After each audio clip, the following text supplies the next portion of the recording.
자, 이번에는 정솔 이사님과 함께 여러분들의 부동산 궁금증 해결해드리는 부동산 상담 시그널입니다. 부동산 시그널만의 다양한 분석을 이용해서 확실한 시그널 보내드립니다. 자, 먼저 첫 번째 상담입니다. 끝번호 3758번으로 보내주신 문자 사연 확인하겠습니다. 안녕하세요. 신길동 신길우성아파트 32평을 보유하고 있습니다. 향후 전망이 궁금합니다. 라는 문자 보내주셨네요. 자, 오늘의 첫 번째 지역은 서울시 영등포구 신길동에 위치한 아파트입니다. 이 아파트의 향후 전망 어떻게 보실까요? 일단은 한번 지역 한번 좀 보고요. 그다음에 좀 축소해서 지역 내 신길동 일대 입지를 좀 보고요. 그다음에 넓게 좀 영등포 일대로 입지를 보면서 좀 분석을 좀 드리도록 하겠습니다. 자, 신길 우성 1차 아파트 같은 경우에는요. 자, 준공료는 1986년도 아파트고 보니까 14층으로 되어 있습니다. 그다음에 6개 동으로 되어 있고요. 자, 일단은 가격이 가장 중요하겠죠.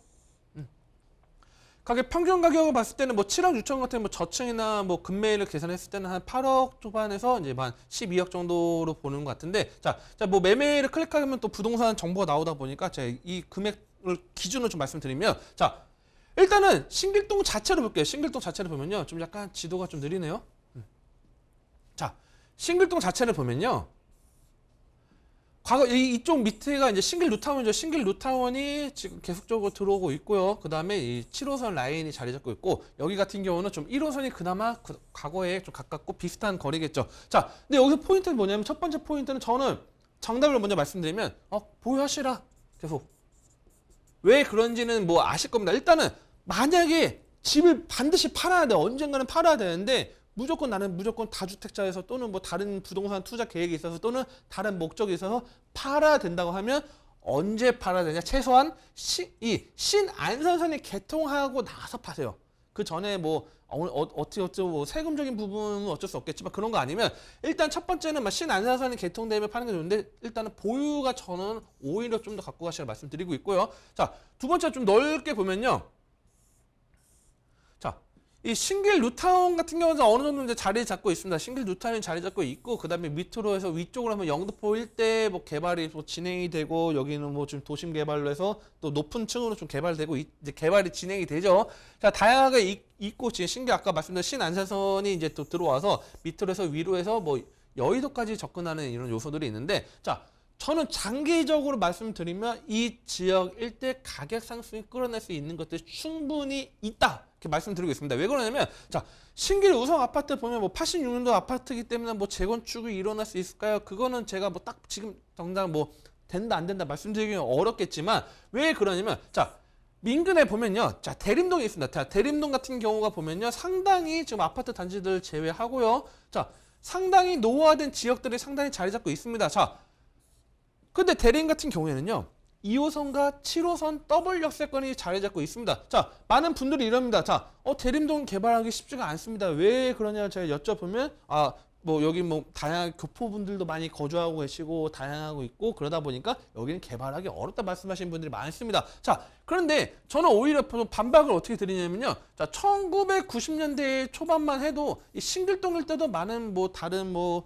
교포분들도 많이 거주를 하셨고, 많이 좀 영세하신 분들 당시에 조그만 집에서 거주하신 분들 많았습니다. 하지만 신길동 같은 경우도 이주를 하고 어느 정도 하나하나 단계별로 진행이 됐습니다. 자, 반대로 말하면 뭐냐면, 이 대림동 일대 같은 경우도, 자, 상당히 특히 대림동, 뭐 제가 계속 대림동 이야기하는 이유가 뭐냐면, 바로 신길 우성 아파트 건너편이 바로 대림동이다 보니까 말씀드리고 있는데, 자, 잠깐만요. 자, 밑쪽으로 보면요. 자, 여기 보면요. 이 구로 디지터 단지죠. 자, 그냥 구디라고 할게요. 구로 디지터 단지 일대 수많은 일자리들과 함께 지금 막 우리 굵직한 뭐 게임사도 이번에도 높은 건물로 또 준공이 됐죠. 자, 이런 어마어마한 일자리들 자리 잡고 있는 지역과 함께 더블 역세권 2호선, 특히 2호선, 7호선 같은 경우는 어디를 지나가는 노선이죠? 강남 일대를 지나가는 노선이죠. 7호선과 2호선 모두 다. 자, 이런 황금 노선 더블 역세권인데 다른 서울의 더블 역세권 지역 대비했을 때 상당히 가격적인 부분들이 아직은 미흡하게 자리 잡고 있는 지역입니다. 자, 많은 분들이 이 점에 대해서는 제가 볼 때 공감할 것 같고요. 그렇다면 신길 우성 아파트 같은 경우에는 신길 루타운에 대한 수혜 혜택을 어느 정도 볼 수는 있었습니다. 왜 그러냐면 과거는 아무것도 없고 허벌판에 망망대해 같은 곳에 배 하나 있었는데 큰 배들이 자리 잡고 있죠. 반대로 말해보면 편의시설들이나 교통망이나 그다음에 향후에 신안전선이 들어오면 또 하나 어떻게 보면 등대 같은 역할을 할 수 있는 지역이 있지만 바로 서쪽 라인이 아직은 개발이 안 됐기 때문에 중장기적 제가 볼 때는 이게 뭐 지금 뭐 3년 뭐 5년 뒤에 바로 개발된다고 말씀드린 건 아니겠지만 자 중장기적으로 봤을 때는 개발이 언젠간 될 수밖에 없는 지역이고 그렇다면 신규 우성 아파트 같은 경우는 당연히 그때 가면 뭐 여기 만약 개발이 뭐 진행된다 여기 막 재건축 무시하고 자 개발되고 여기 일대 어느 자리 잡았을 때는 높은 아파트 가격들이 형성되어 있죠. 자 높은 아파트 가격들이 형성되어 있다면 당연히 신규 우성 아파트는 수익성 나중에 향후에 재건축했을 때 수익성도 좋을 거고 또는 이 지역 내만 아파트만 봤을 때도 상당히 입지가 탄탄해진 역할이 되겠죠. 그렇기 때문에 무조건 갖고 가시고 제가 볼 때는 아마 신안산선 개통되면 이미 그때쯤에 가격이 다시 한번 좀 계단식으로 상승한다 저는 충분히 보고 있습니다. 그렇기 때문에 보유하시는 거를 추천해 드리겠습니다. 네, 자 영등포구 신길동 아파트에 대한 전망을 체크해 드렸습니다. 일단은 위치에 있는 신안산선이 입지의 포인트가 될 것 같고요. 또 옆에 있는 신길 뉴타운이 가격을 끌어주고 또 대림동의 개발 가능성까지 그에 대한 수혜를 얻어갈 수 있을 것으로 예상이 되고 있다. 때문에 보유 의견 함께 전해드렸으니까요. 참고해 보시길 바라겠습니다.